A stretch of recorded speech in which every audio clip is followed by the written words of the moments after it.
ప్రభునందు ప్రియమైన దేవుని బిడ్డలారా, ప్రభువైన యేసుక్రీస్తు నామములో మీ అందరికి కూడా శుభాభివందనములు. మరొకసారి ఈ సమయమందు మనమందరం ఈ రీతిగా కలుసుకొని దేవుని యొక్క మాటలను ధ్యానం చేసుకోవడానికి ప్రభువు మనకిచ్చినటువంటి ఈ గొప్ప అవకాశాన్ని బట్టి ప్రభువుకు కృతజ్ఞతాస్తుతులు చెల్లిస్తూ ఉన్నాను. మీరందరూ కూడా బాగున్నారా? విపరీతమైనటువంటి ఎండలు, ఒకవైపు మరి భయంకరమైనటువంటి వైరస్ వల్ల భయాందోళనలు, మరి పనులు చేసుకోవడానికి ఆటంకములు,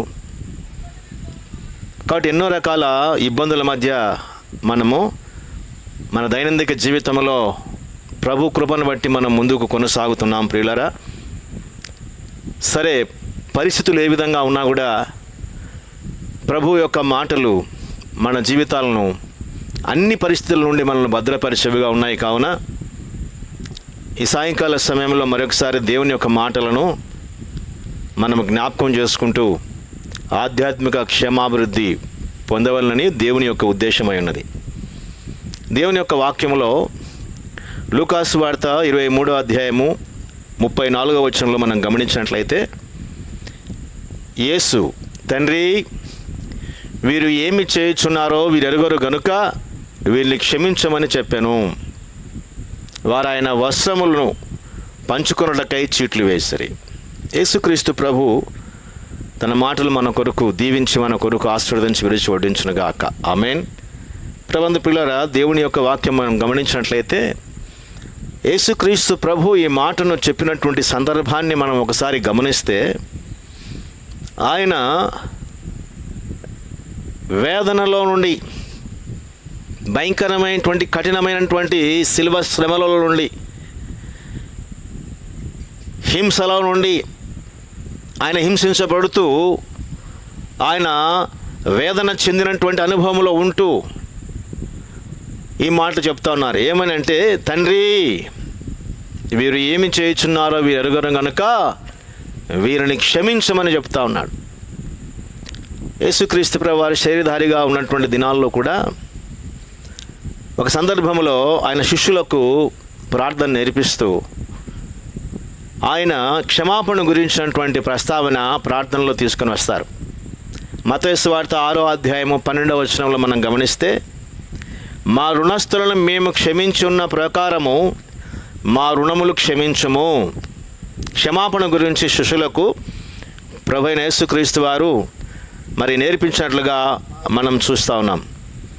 ఎందుకంటే మనము క్షమించినప్పుడు మనము క్షమించబడతాము అన్నటువంటి సత్యాన్ని మనం చూస్తున్నాం. మత్తయి సువార్త 6వ అధ్యాయం 14వ వచనంలో, మనుషుల అపరాధములను మీరు క్షమించిన ఎడల మీ పరలోకపు తండ్రియు మీ అపరాధములను క్షమించును. కాబట్టి మనము క్షమించినట్లయితే తండ్రి మనలను క్షమిస్తాడు అనేటువంటి వాక్య సత్యాన్ని మనం చూస్తున్నాం. ఒకవేళ మీరు మనుషుల అపరాధములను క్షమింపకపోయిన ఎడల 15వ వచనంలో, మీ తండ్రియు మీ అపరాధములను క్షమించడు. క్షమాపణ గురించి ప్రభు తన శిష్యులకు నేర్పినట్లుగా మనం చూస్తున్నాం. ఈ సమయంలో నీవు ప్రభునందు విశ్వసించిన నేను క్షమాపణ అనేటువంటి మాటలో ఉన్నటువంటి పరమార్థాన్ని ప్రభువు మనకు తెలియజేసినటువంటి వాక్యములో మనము మరి గ్రహించినట్లయితే దేవుని యొక్క కృప మన ఎడల ఎంతో హెచ్చుగా ఉన్నది. ఆయన ఎవరిని గురించి ఆ మాట అంటున్నాడంటే, లూకాసు వార్త 23వ అధ్యాయం 42-43 వచనాల్లో చూస్తే, అక్కడ ఒక ఆయనతో పాటు సిలువబడినటువంటి 2 దొంగలు యేసుక్రీస్తు ప్రభువును ఆయన సిలువ మీద మరి వేదన చెందుచుండగా అక్కడ చేరినటువంటి ఆ జన సమూహం అంతా కూడా ఆయన నిందిస్తూ అవమానిస్తూ ఆయన్ను మరి దూషణ మాటలు పలుకుచున్నప్పుడు ఈ కుడివైపున ఒకరు, ఆయన ఎడమవైపున ఒకరు, సిలువ వేయబడినటువంటి ఇరువురు దొంగలు కూడా మరి వారు కూడా ఆయనను అపహసించినట్లుగా చూస్తున్నాం. ప్రియమైన దేవుని బిడ్డలారా, గమనించినట్లయితే దేవుడు వారి యొక్క దూషణ మాటలను వింటూ మరి ఎవరైతే తన ద్వారా మేలు పొందినారో, ఎవరైతే మరి యేసుక్రీస్తు ప్రభు ద్వారా ఆదరణ పొందినారో, ఎవరైతే యేసుక్రీస్తు ద్వారా తమ జీవితంలో గొప్ప దేవుని యొక్క కృపను మహిమను పొందినారో వారందరూ కూడా ఆయన కార్యములు చూసినటువంటి వారే. వారందరూ చూస్తుండగా ప్రభు మరి ఆ అవమానమునకు గురి అయినట్లుగా మనం చూస్తున్నాం. ఆ సందర్భంలో ఆ రెండవ దొంగ ఏమంటాడంటే, యేసు, నీ రాజ్యముతో కూడా నీ వచ్చినప్పుడు నన్ను జ్ఞాపకం చేసుకోమని చెప్పడం జరుగుతుంది. వెనుకమ్మడే లూకాసు వార్తలో 23వ అధ్యాయం 43వ వచనంలో మనం గమనిస్తే, అందుకు ఆయన వానితో, నేడు నీవు నాతో కూడా పరదేశులో ఉందువని నిశ్చయముగా నీతో చెప్పుచున్నాను. నాతో కూడా పరదేశులో ఉందువని నిశ్చయముగా నీతో చెప్పుచున్నా అంటున్నాడు. కారణం ఏమిటి అని మనం గమనిస్తే, నిజంగా ఆ యొక్క వ్యక్తి యేసుక్రీస్తు ప్రభువును అంతకుముందే మరి ఆయన దూషించినారు. వారిరువు కూడా ఆయన దూషించినారు. మత్తయి సువార్తలో 27వ అధ్యాయం 43-44 వచనం చూసినట్లయితే, ఆ నిందిస్తున్న వారందరితో కూడా కలిసి వీరు కూడా యేసుక్రీస్తు ప్రభువును నిందించినటువంటి వారుగా మనం చూస్తున్నాం. మత్తయి సువార్త 27వ అధ్యాయం 44వ వచనంలో, ఆయనతో కూడా సిలువ వేయబడిన బందిపోటు దొంగలను అలాగే ఆయనను నిందించిరి అని వ్రాయబడింది. ఆయన నిందించినటువంటి వారు మళ్ళీ ఏం చేస్తున్నాడంటే, అందులో ఒక వ్యక్తి నన్ను కనుక నీ రాజ్యములో నన్ను జ్ఞాపకం చేసుకో అని అడుగుతున్నప్పుడు ఆయన ఏమాత్రము కూడా మరి ఆలస్యము చేయకుండా వెనకమ్మడే నీవు నేడు నాతో కూడా పరదేశులో ఉందువు అన్నటువంటి ఒక వాగ్దానము ఆ వ్యక్తికి ఇచ్చినాడు. నిజంగా మన జీవితంలో గమనిస్తే ఎవరైనా మనల్ని నిందించిన వారిని, మనల్ని అవమానం చేసినటువంటి వారిని, మనల్ని హేళన చేసినటువంటి వారిని, మన పరిస్థితులను బట్టి మరి మన హృదయములను మరి గాయపరిచిన వారిని తిరిగా వారు మన వద్దకు వచ్చి మన సహాయాన్ని ఆర్జించినప్పుడు వారికి మేలు చేయాలంటే ఒక ఇంచుకు ఆలోచన చేస్తాం. ఎందుకంటే మేము చేసిన మేలు మరచి మా మేలు గనక తిరిగి మమ్మల్ని దూషించడమే కాకుండా తిరిగి వారి కష్ట సమయంలో మా వద్దకు వచ్చి మా సహాయాన్ని పొందడానికి మరి ఏ రీతిగా అనుకూలం అవుతుందని అనేకసార్లు మానవ మాత్రలుగా మనం ఆలోచన చేస్తాం. అయితే ఇక్కడ ప్రభువారు మరి గొప్ప క్షమాపణ తత్వాన్ని వ్యక్తం చేస్తున్నారు. ఆయన నిందించినటువంటి వ్యక్తులు వారు కదా, బందిపోటు దొంగలను అలాగే ఆయన నిందించిరి అని వ్రాయబడి ఉంది. అయితే మళ్ళీ ఏం చేస్తున్నాడంటే, అయ్యా నన్ను నీ రాజ్యంలో జ్ఞాపకం చేసుకో అంటున్నాడు ఆ వ్యక్తి. దేవుడు ఆయన్ను క్షమించినాడు. ప్రియమైన దేవుని బిడ్డల, నిజంగా దేవుడు మనల్ని క్షమించకుంటే, దేవుడు మనల్ని కనికరించకుంటే, యేసుక్రీస్తు ప్రభు మనల్ని మన జీవితంలో మన ఎడల ఆయన దయ చూపించకుంటే మనము ఈ భూలోకంలో దేవుని ఉగ్రతకు పాత్రం కావలసిన వారమై ఉన్నాం. ఎందుకంటే అపొస్తలుడైన పౌలు గారు తీతుకు రాసినటువంటి పత్రికలో 3వ అధ్యాయం 3వ వచనంలో ఏమంటారంటే, ఎందుకనగా మనము కూడా మునుపు అవివేకులమును అవిధేయులమును మోసపోయిన వారమును నానా విధములైన దురాశలకును భోగములకును దాసులమున యుండి దుష్టత్వమునందును అసూయందును కాలం గడుపుచు అసహ్యులమై ఒకరినొకడు ద్వేషించుచు ఉంటిమి. ఆ వ్యక్తి అయితే దొంగతనాలు చేసి, దోపిడీలు చేసి, హత్యలు చేసి, చట్టానికి పట్టుబడి న్యాయస్థానం ద్వారా మరి తీర్పులో శిక్ష విధించబడినటువంటి వ్యక్తిగా ఉన్నాడు. అయితే మన జీవితంలో మనము కూడా మన జీవితంలో మనం చేసినటువంటి ఈ కార్యములన్నీ కూడా మనం చదివిన తీతుకు రాసినటువంటి పత్రిక అపొస్తలుడైన పౌలు తీతుకు రాస్తూ 3వ అధ్యాయంలో 3వ వచనంలో మనం ఇంతవరకు చదువుకునే వాక్యములో మనం అసహ్యులమై ఒకరినొకడు ద్వేషిస్తూ ఉన్నాము. అలాంటి పరిస్థితుల్లో దేవుడు మనల్ని ఏం చేసినాడంటే, మరి మన రక్షకుడైన దేవుని యొక్క దయయు మానవుల ఎడల ఆయనకున్న ప్రేమయు ప్రత్యక్షమైనప్పుడు మనము నీతిని అనుసరించి చేసిన క్రియల మూలంగా కాక తన కనికరము చొప్పుననే పునర్జన్మ సంబంధమైన స్నానము ద్వారాను పరిశుద్ధాత్మ మనకు నూతన స్వభావము కలుగజేయట ద్వారాను మనల్ని రక్షించను.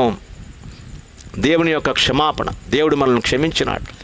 శిలువ మీద ఉన్నటువంటి తను నిందించినటువంటి దొంగను క్షమాపణ అడగగానే ఏ విధంగా ఆయన క్షమించినాడో, అయితే అదే స్థానంలో ఉన్నటువంటి నీవు నేను కూడా ప్రభు వద్దకు వచ్చి, ప్రభువా నేను పాపిని, నా పాపములు క్షమించు, నన్ను నీ రాజ్యములో వారసునిగా చేసుకో ప్రభువా, నీ కుమారునిగా నన్ను అంగీకరించు అని ప్రభు వద్ద మన పాపములు ఒప్పుకున్నప్పుడు ఆయన మన పాపములు క్షమించి మనల్ని రక్షించినట్లుగా మనం చూస్తున్నాం.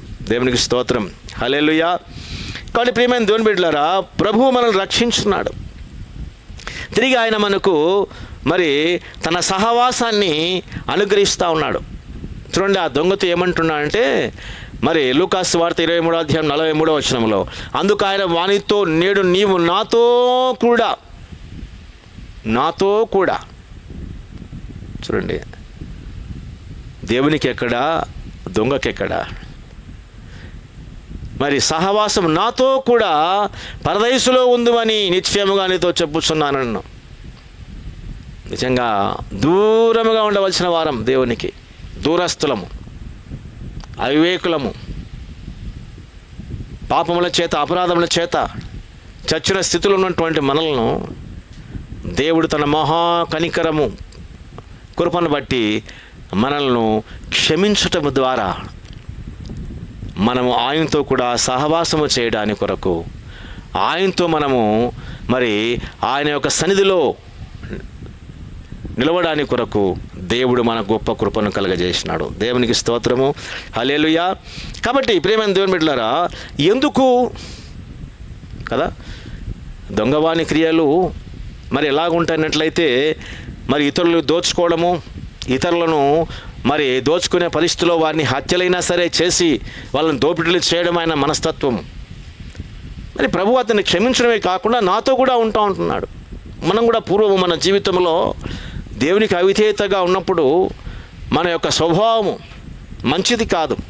అయితే తిరిగి తన కుమారుడైనటువంటి యేసుక్రీస్తు ద్వారా దేవుడు తన సహవాసానికి ఎందుకు మనల్ని పిలిచినాడు అన్నట్లయితే, మన పట్ల దేవునికి ఒక ప్రత్యేకమైన ఉద్దేశం ఉంది. ప్రేమైన దేవుని బిడ్డలారా, ఈ సమయంలో నిజంగా ప్రభు మనల్ని తన కృపచేత, కనికరమ చేత, తన క్షమాపణ మనకు అనుగ్రహించడం ద్వారా ఆయన యొక్క ఉద్దేశం మన ఎడల ఏమైందో వెల్లడి చేస్తూ ఉన్నారు. ఎట్లాగంటే అపొస్తలుడైన పౌలు గారు తీతుకు రాస్తూ 2వ అధ్యాయంలో 14వ వచనంలో, ఆయన సమస్తమైన దుర్నీతి నుండి మనల్ని విమోచించి సత్క్రియలందు ఆసక్తి గల ప్రజలను తన కోసరము పవిత్రపరచుకొని తన సొత్తుగా చేసుకున్నటకు తన్ను తానే మన కొరకు అర్పించుకొనెను.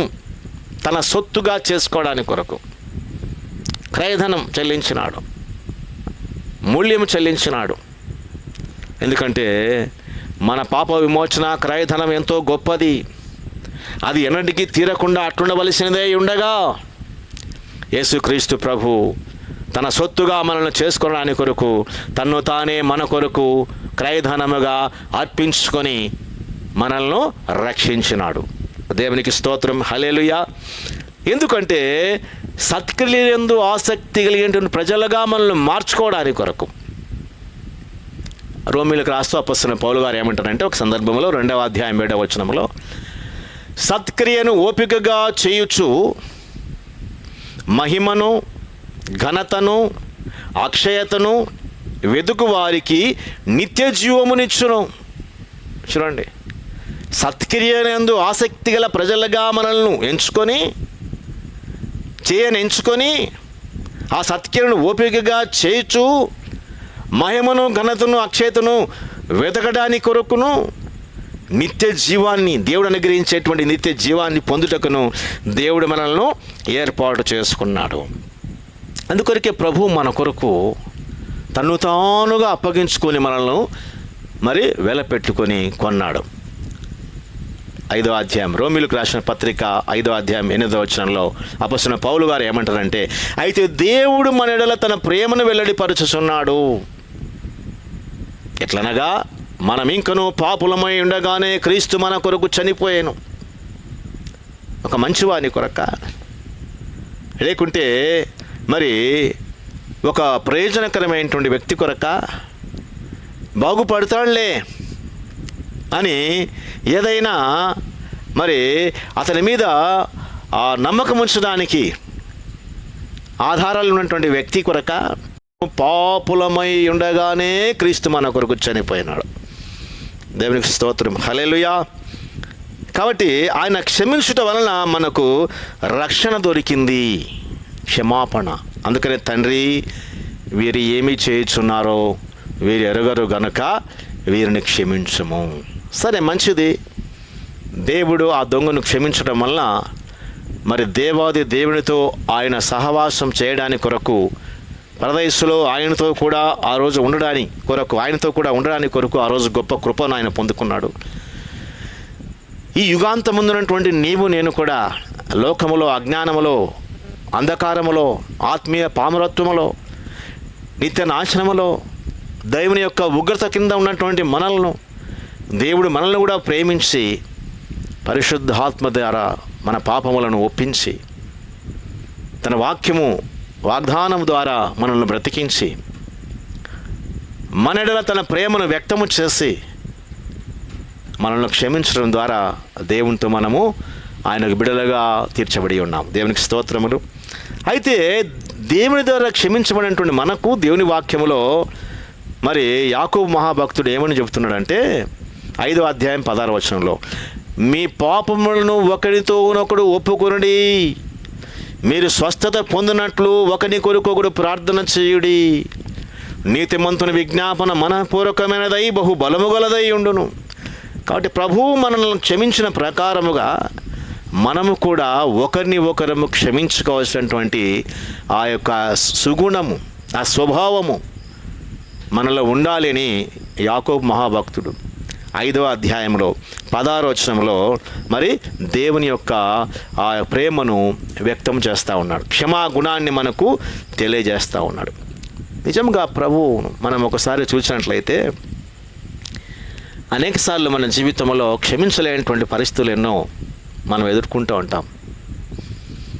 అయితే మానవ రీతిగా మనం క్షమించలేం, కానీ ఒకసారి దేవుని యొక్క క్షమాపణ, దేవుడు మనల్ని క్షమించిన విధానాన్ని మనం జ్ఞాపకం చేసుకున్నట్లయితే మనలో ఆ యొక్క దైవికత మనలో కార్యము చేస్తుంది. సిలువలో ఆయన ఏ పరిస్థితుల మధ్య ఆ మాట చెప్పినాడు, తండ్రి వీరేం చేస్తున్నారు, వీరు ఎరుగరు కనుక వీరిని క్షమించమని ఏ సందర్భం చెప్పినాడు అన్నట్లయితే, ఆ సిలువలో వేలాడేటప్పుడు ఆ వేలాడే వారికి భయంకరమైనటువంటి కోపము, భయంకరమైనటువంటి ద్వేషము, భయంకరమైనటువంటి ఆక్రోషము కలిగినటువంటి వారుగా ఉంటారంట. ఎందుకంటే వారి పరిస్థితి ఇక చివరి క్షణాలు అవి. వారి జీవితంలో చివరి ఘట్టంలో వారు మహావేదనల మధ్య వారి శరీరాన్ని వదిలిపెట్టేసి, ఈ లోకాన్ని వదిలిపెట్టేసి వెళ్ళేటువంటి పరిస్థితులు.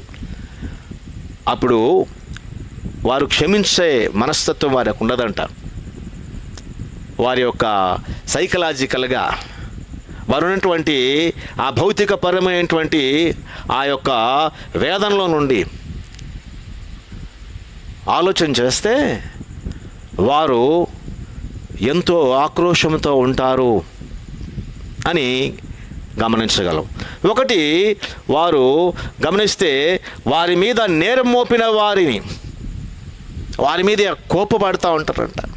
నిజంగా మమ్మల్ని ఈ శిక్షకు మాకు విధించి, మా మీద నేరాలు మోపి మాకు ఈ శిక్ష విధించినటువంటి మరి వాళ్ళని ఏమైనా చేస్తే మా కసి తీరా, మరి ఒకవేళ మాకు తిరిగి ఈ లోకంలో మాకు బ్రతకడానికి అవకాశం ఉన్నట్లయితే మరి మా యొక్క కసి తీరా వారిని మరి ఏదో ఒక రీతిగా వారికి హాని చేయాలని మరి కోపంతో ఉంటారంట, పండ్లు కొరుకుతూ. రెండవది గమనిస్తే వారికి ఆ తీర్పుని విధించి తీర్పును ఖాయం చేసినటువంటి ఆ తీర్పరి అయినటువంటి జడ్జి మీద కోపం వస్తుంటుందంట వారికి, ఆ న్యాయాధిపతి మీద. మూడవదిగా గమనిస్తే తమను దారుణముగా నిస్సహాయులుగా వారిని చేసి ఆ సిలువలో వారిని బంధించి వారిని మరి హింసిస్తున్నటువంటి ఆ సైనికుల మీద మరికి కోపం వస్తుందంట. కాబట్టి నాలుగవది గమనిస్తే వారు ఉన్నటువంటి ఆ భయంకరమైనటువంటి ఆ దారుణ హింసల మధ్య వారిని చూచి మరి నవ్వుతున్న వారిని, ఈ శిక్షకు వీరు తగినవారు, ఇలాంటి వారు చనిపోవాల్సిందే, ఇలాంటి వారు బ్రతకడానికి వీలు లేదు, వీరికి తగినటువంటి శిక్షను చూచి వీరు చేసిన నేరాలకు వీరు అనుభవించే శిక్షను చూసి మరొకరు మరి భయపడి నేరాలు చేయకుండా ఉన్నట్లుగా వీరికి సరైన శిక్ష విధించబడింది, వీళ్ళకు చనిపోవడము న్యాయమే, మంచి పని జరిగింది వీళ్ళకని వాళ్ళ గురించి ఆనందించే వారిని చూసినప్పుడు ఆ శిలువ మీద మరి శ్రమలు పొందుతున్న వారికి మహాభయంకరమైన కోపం వస్తుంటుందంట. ఈ 4 పరిస్థితుల నుండి వారు మరి ఇతరులను క్షమించేటువంటి ఆ యొక్క గుణము వారిలో ఎంత మాత్రం కూడా ఉండదని వారి యొక్క సైకలాజికల్గా వాళ్ళని ఆలోచన చేస్తే, వాళ్ళు ఉన్నటువంటి ఆ పరిస్థితుల నుంచి ఆలోచన చేస్తే మరి ఆ శాస్త్రవేత్తలు ఆ విధంగా నిర్ధారణ చేశారు. ప్రియమైన దేవుని బిడ్డలారా, ఈ రాత్రి మనం గమనిస్తే యేసుక్రీస్తు ప్రభువు కూడా అంతకంటే ఘోరమైనటువంటి శ్రమ, వారికంటే అధికమైన శ్రమను ఆయన అనుభవిస్తూ కూడా ఆయన క్షమిస్తూ ఉన్నాడు. కారణం ఏంటంటే దేవుడు లోకమును ఎంతో ప్రేమించెను కదా. లోకము ఎవరంటే ఒక కవి అన్నాడు, దేశమంటే మట్టి కాదోయ్, దేశమంటే మనుషులోయ్ అని. కాబట్టి లోకం అంటే మరి ఆయన సృష్టించినటువంటి ప్రజలమైనటువంటి మానవులమైన మనమందరం కూడా, మనం ఏ కులం, ఏ మతం, ఏ జాతిలో ఉన్నా ఉండవచ్చు, ఆయన స్వరూపంలో ఆయన నిర్మించినటువంటి ఆయన ప్రజలమైన మన కొరకు దేవుడు లోకమును ఎంతో ప్రేమించను. కాగా ఆయన తన అద్వితీయ కుమారునిగా పుట్టినవాని యందు విశ్వాసం నుంచి ప్రతివాడు నశింపక నిత్య జీవం పొందినట్లుగా ఆయన మనకు అనుగ్రహించను. ప్రేమించను కాబట్టి ఆయన మనల్ని భరించినాడు, మనల్ని క్షమించినాడు, మనల్ని కోరుకున్నాడు. కాబట్టి ప్రియమైన దేవుని బిడ్డలారా, గమనించినట్లయితే యేసుక్రీస్తు ప్రభువుకు ఆ సిలువలో ఆయన బంధించినప్పుడు దాదాపుగా ఆయన రిస్ట్లో, ఈ యొక్క మణికట్టులో 8 అంగుళాల పొడవు కలిగినటువంటి మేకులను, వాడి అయినటువంటి మేకులను ఆ యొక్క సైనికులు దిగగొట్టడము, ఆ సిలువ కొయ్యకు దిగగొట్టడం మనం చూస్తున్నాం. మనిషికి రిస్టులో ఉన్నటువంటి ఈ ప్రధానమైనటువంటి ఆ నరములో ఎప్పుడైతే ఆ మేకు దిగగొట్టబడుతుందో ఈ నరము మనిషి యొక్క మస్తిష్కానికి అనగా ఆ బ్రెయిన్కు కనెక్ట్ అయి ఉంటుందంట.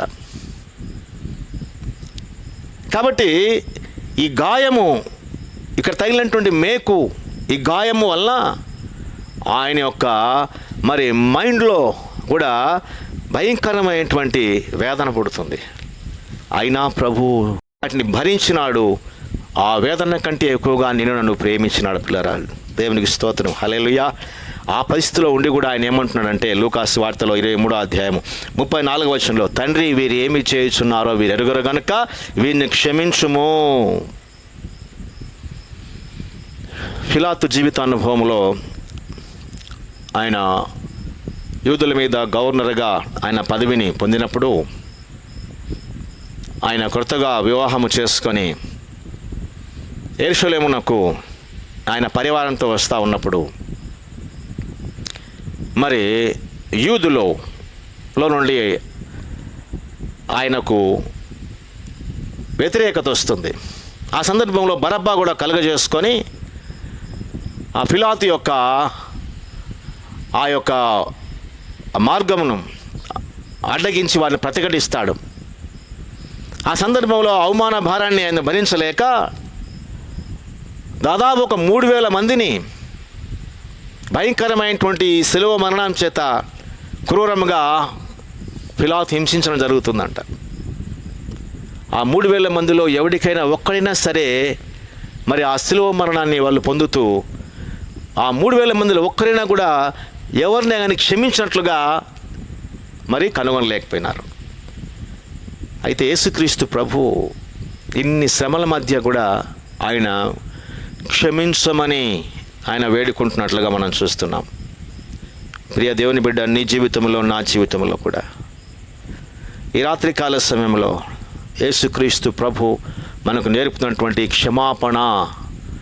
క్షమాపణ అన్నటువంటి ఈ యొక్క కార్యాన్ని మనము మన జీవితంలో మరి అనుసరించవలసిన వారముగా ఉన్నామని దేవుని వాక్యం మనల్ని హెచ్చరిస్తూ ఉంది. అందుకొరకే మీ పాపములను యాకోబు మహాభక్తుడు రాస్తూ 5వ అధ్యాయం 10వ వచనంలో మీ పాపములు ఒకరితోనొకడు ఒప్పుకొనుడి, ఒకరికొకడు ఒప్పుకోండి, ఒకరికొకరు క్షమించుకోనండి, తర్వాత దేవుని సంతోషపరచండి. క్షమాపణ లేకుంటే, నీ సహోదరుని క్షమించలేకుంటే కదా నీ దేవుని ఎదుట నీవు దేవుని మహింపరచలేవు. అందుకరికే మత్తయి సువార్తలో ఒక మాట చూస్తే 5వ అధ్యాయం 23వ వచనంలో ఈ విధంగా రాయబడింది. అదేమిటంటే, కావున నీవు బలిపీఠము వద్ద అర్పణము నర్పించుండగా నీ మీద నీ సహోదరునికి విరోధం ఏమైనను కలదని అక్కడ నీకు జ్ఞాపకం వచ్చిన ఎడలా, అక్కడ బలిపీఠం ఎదుటనే నీ అర్పణం విడిచిపెట్టి మొదట వెళ్ళి నీ సహోదరునితో సమాధాన పడుము, అటు తర్వాత వచ్చి నీ అర్పణం నర్పించుము. క్షమాతత్వాన్ని ఆయన నేర్పిస్తూ ఉన్నాడు, ఆయన చూపించినాడు. ప్రభు చెప్పినాడు, నేను మతాన్ని కాదయ్యా, నేనే మార్గమును సత్యమును జీవమునై ఉన్నాను, నా ద్వారానే తప్ప ఎవరు కూడా పరలోక రాజ్యానికి వెళ్ళలేరు. ఆకాశం కింద మనుషులు ఇవ్వబడిన ఏ నామమున రక్షణ కలగదు, ఈ నామం అనగా యేసుక్రీస్తు నామమున మనం అందరం రక్షణ పొందవలసిన వారమై ఉన్నాం. కాబట్టి ఆయన చూపించినాడు మాదిరి, ఆయన క్షమించినాడు. క్షమాతత్వం అంటే ఎలాంటిదో ఆయన ప్రేమ ద్వారా చూపించినాడు. కాబట్టి మనుషులంగా ఆయన యందు మన పాపముల నిమిత్తమై పశ్చాత్తాపడి ఆయన ఎదుట ఒప్పుకొని విడిచిపెట్టి ఆయన క్షమాపణ పొంది మనం కూడా క్షమా బుద్ధి కలిగి ఉండాలని ప్రభువు కోరుకుంటా ఉన్నాడు. కాబట్టి నీవు అర్పించనీకి వచ్చినప్పుడు ఏదైనా విరోధం ఉన్నట్లయితే నీ సహోదరుని మీద, మరి అక్కడ నీకు జ్ఞాపకం వచ్చినట్లయితే నీ అర్పణాన్ని విడిచిపెట్టి మొదట వెళ్ళి నీ సహోదరునితో సమాధాన పడుము, అటు తర్వాత వచ్చి నీ అర్పణము అర్పించము. చూడండి, దేవుడు కోరుకునేది ఏమిటి? క్షమించాలి. మీరు ఒకరినొకరిని క్షమించాలి. నిన్ను వలె నీ పొరుగువాడిని ప్రేమించాలి. ప్రభు ప్రేమ కొరకు మరి తను తానుగా మన కొరకు అర్పించుకున్నాడు.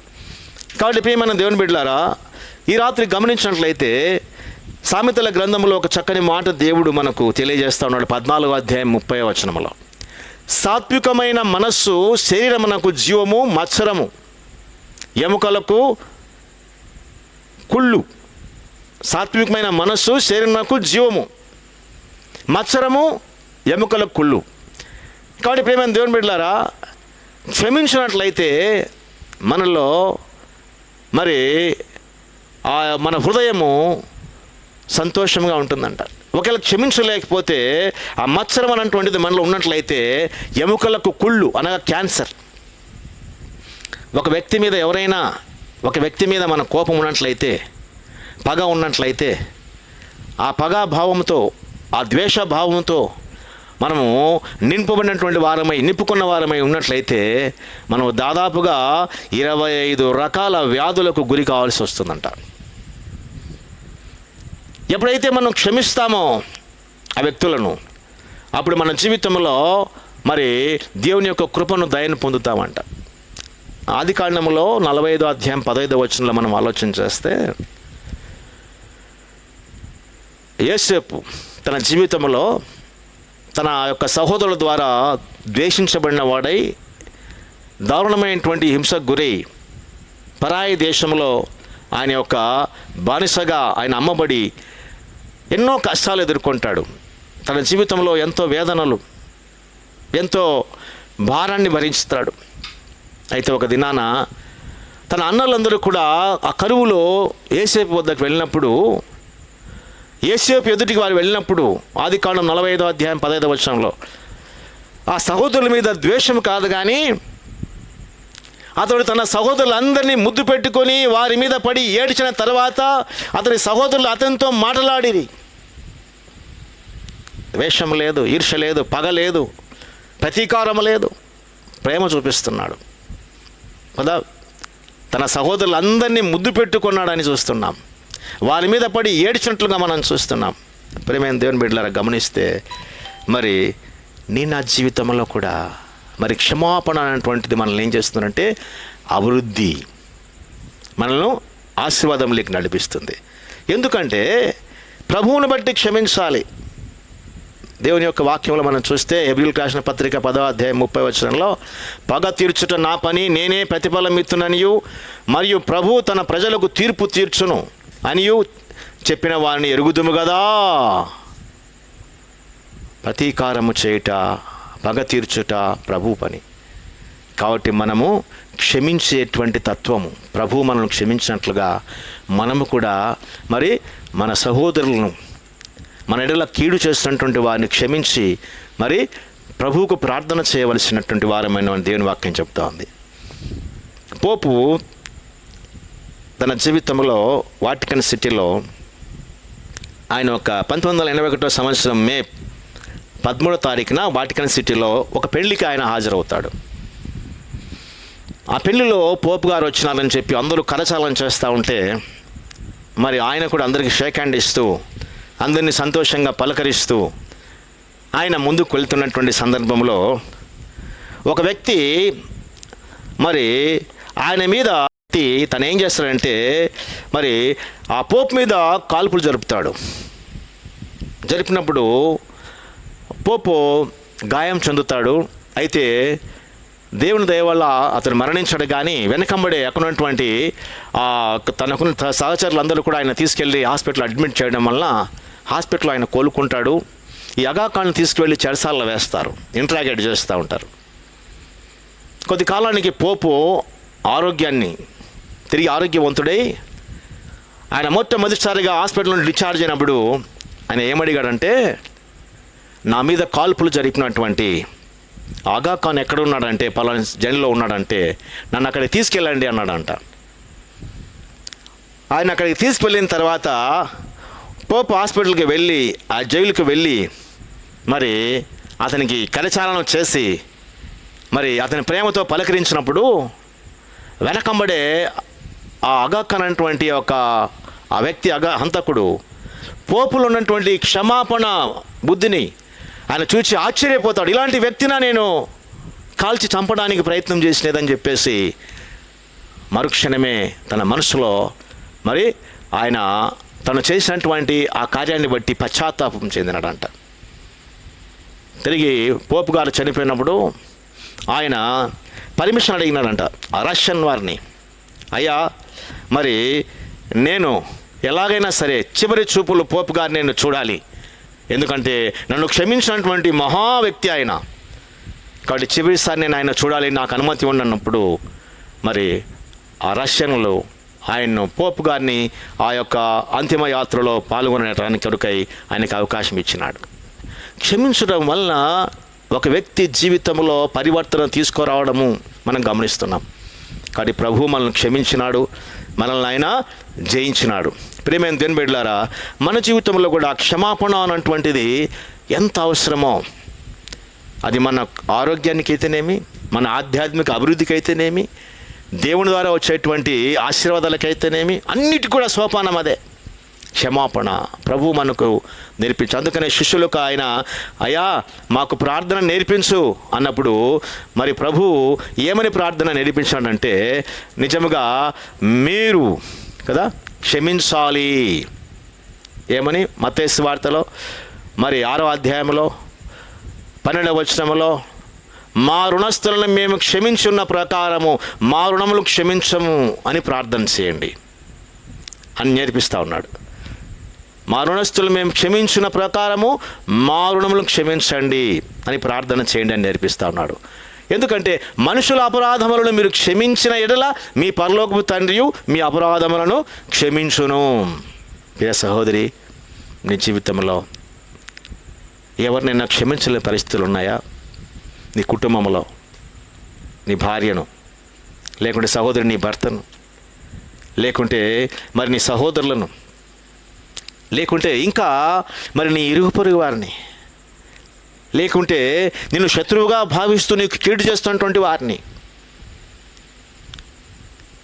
మరి ఎవరినైనా నువ్వు క్షమించలేని పరిస్థితులు ఉన్నట్లయితే మరి దేవుని ఎదుట, ప్రభువా వారిని క్షమించే మనసు నాకు ఈ ప్రభువా, ఎందుకంటే నన్ను క్షమించినావు ప్రభువా, నేను కూడా దుష్టునైన నన్ను క్షమించినావు ప్రభువా, నేను కూడా ఇతరులను క్షమించే మనసు నాకు ఈ ప్రభువా అని వారి మీద నేను ప్రతీకారం ఉంచుకోను, వారి మీద ద్వేషం ఉంచుకోను, నేను పగ ఉంచుకోను, నీ హృదయం నాకు ఈ ప్రభువా అని ప్రభువుకు మనం సమర్పించుకున్నట్లయితే క్షమించేటువంటి మనస్సు, మంచి మనస్సు దేవుడు మనకిస్తాడు. అప్పుడు మన జీవితంలో గొప్ప క్షమా హృదయాన్ని కలిగి దేవుని దీవెనలు మనం పొందగలం. యేసేపు క్షమించినాడు, అభివృద్ధి పొందినాడు. దావీదు కూడా షిమియోను అనేటువంటి వ్యక్తి తనను దూషిస్తూ ఉంటే మరి తనను దూషింపనివ్వండి అని ప్రతీకారాన్ని ఆయన తీర్చుకోలేదు. అప్పుడు గొప్ప మనసుతో ఆయన క్షమించేసినాడు. కాబట్టి యేసేపు తన అన్నలను క్షమించినాడు, అయితే దేవుని దీవెన పొందినాడు. సహోదరుని శత్రువులను క్షమించినట్లయితే, నిన్ను బాధించు వారిని క్షమించినట్లయితే దేవుడు నిన్ను దీవిస్తాడు. పగ తీర్చట దేవుని పని. పగ తీర్చడం అంటే వారు కూడా నిన్ను అర్థం చేసుకున్నట్లుగా, వారు చేసిన తప్పులు తెలుసుకొని పశ్చాత్తాపంతో వారు తిరిగి నీతో స్నేహం చేసేటువంటి గొప్ప మనసు దేవుడు వారికి ఇస్తాడు. ఎందుకంటే యేసుక్రీస్తు ప్రభు వారి కొరకు, నీ కొరకే కాదు, నా కొరకే కాదు, వారి కొరకు కూడా ఆయన అమూల్యమైనటువంటి ప్రేమను, ఆయన యొక్క త్యాగమును, ఆయన తన ప్రాణమును వారికి అర్పించినాడు. కాబట్టి అది నిష్ఫలం కాకూడదు, వాళ్ళు క్షమించాలి. కాబట్టి వారి ద్వారా మనం తిరిగి దేవుని యొక్క ప్రేమను మనం పొంది సహవాసం చేయాలి. ఈ రాత్రి అటు గొప్ప మనస్సు దేవుడు నీకు ఇచ్చునుగాక. ఒక చిన్న ప్రార్థన చేసి దేవుని యొక్క సహాయాన్ని పొందుదాం. పిల్లలు కళ్ళు మూసుకుందాం, తళ్ళు వంచుదాం. వీలైన వారు మోకరించండి. ప్రభువా, ఈ రాత్రి మాకు వినిపించిన మీ మాటలకై స్తోత్రాలు తండ్రి. వీరు ఏం చేస్తున్నారో వెరుగనగారు క్షమించమన్నారు. అనేకసార్లు మా జీవితంలో క్షమించలేనటువంటి పరిస్థితిలో ఉన్నాం. దయతో మమ్మల్ని క్షమించు తండ్రి. ఈ మనసు తీసివేసి క్రీస్తు యేసు కలిగిన మనస్సు మాకు దయచేసి ఇతరులను క్షమించినట్లుగా, ప్రభువా మీ ద్వారా మేము గొప్ప దీవెన పొందినట్లుగా, ఒకరినొకరు క్షమించినట్లుగా, మరి మీ దీవెనలు ఆశీర్వాదం పొందినట్లుగా సహాయము చేయమని, విన్న వాక్యం ప్రతి బిడ్డలో ఫలింప చేయమని యేసుక్రీస్తు నామములో ప్రార్థిస్తున్నాము తండ్రి. ఆమెన్. మన తండ్రి అయిన దేవుని ప్రేమ, యేసు ప్రభు వారి కృప, పరిశుద్ధాత్మ దేవుని ప్రేమ, అన్యోన్య సహవాసము, నిత్య సమాధానం మనకందరికి సదాకాలం తోడైండును గాక.